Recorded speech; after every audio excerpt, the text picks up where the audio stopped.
తెలంగాణ రైతులు దీన స్థితిని ఎదుర్కొంటున్నారు. అన్నదాతల పరిస్థితిని, రుణమాఫీ గురించి పార్లమెంట్లో కేంద్ర ఆర్థిక మంత్రి నిర్మలా సీతారామన్ లేవనెత్తారు. నిర్మలా సీతారామన్ వ్యాఖ్యలపై బీఆర్ఎస్ వర్కింగ్ ప్రెసిడెంట్ కేటీఆర్ స్పందించారు. రాష్ట్రంలోని రైతుల పరిస్థితిని ప్రస్తావించినందుకు ధన్యవాదాలు తెలిపారు.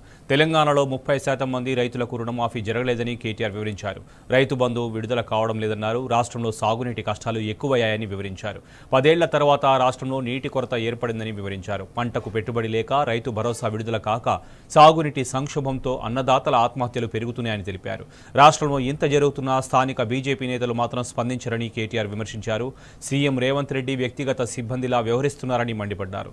రైతులకు మద్దతుగా ఒక్క మాట మాట్లాడరని గుర్తు చేశారు.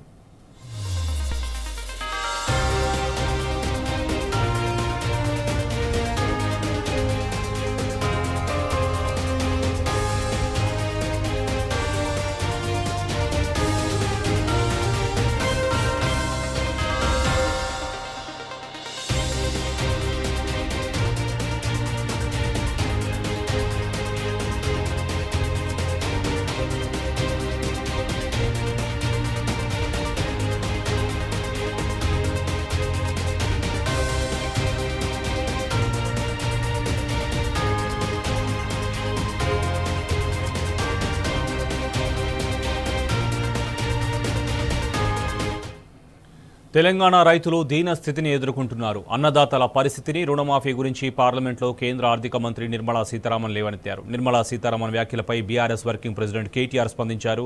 రాష్ట్రంలోని రైతుల పరిస్థితిని ప్రస్తావించినందుకు ధన్యవాదాలు తెలిపారు. తెలంగాణలో 30% మంది రైతులకు రుణమాఫీ జరగలేదని కేటీఆర్ వివరించారు. రైతు బంధు విడుదల కావడం లేదన్నారు. రాష్ట్రంలో సాగునీటి కష్టాలు ఎక్కువయ్యాయని వివరించారు. 10 ఏళ్ల తర్వాత రాష్ట్రంలో నీటి కొరత ఏర్పడిందని వివరించారు.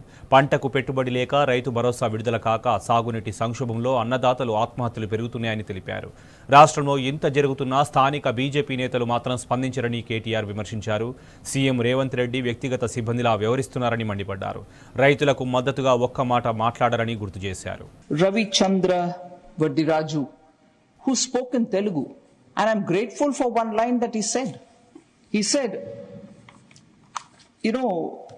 under his government till recently, which was ruling in Telangana, they have taken a lot of steps towards giving relief to the farmers.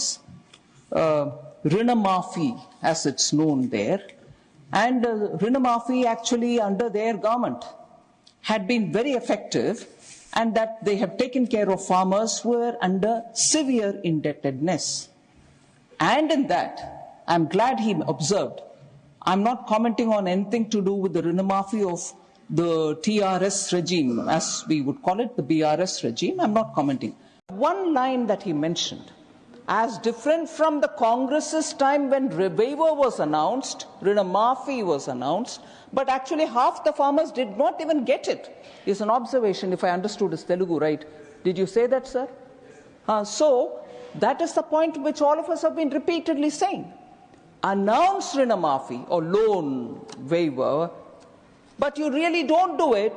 Half the farmers are left without Rinamafi, and the banks would put it on the record saying you've been covered under Rinamafi because the Congress government had given that promise, and later, because under a one-time settlement your loans have been written off, the farmer is not even eligible for one more new loan.